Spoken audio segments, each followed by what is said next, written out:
I can't handle competition. And why can't I handle competition? Because everybody's a winner. All right, everybody gets a trophy, everybody gets a blue ribbon, everybody gets a consolation prize. Here's the thing, I will purposefully put kids on the playground. If I had structured recess and I have kids who beat up each other over competition, guess what we're doing during competition? We're playing a game where someone's going to lose. And I'm going to teach you how to be a loser. All right? And survive. And still be okay. I'm going to teach you how to learn from failure.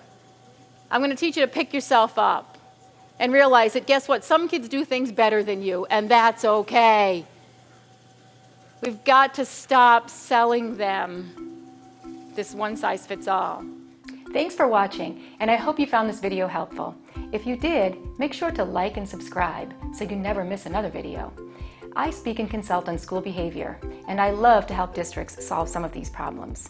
See you next time.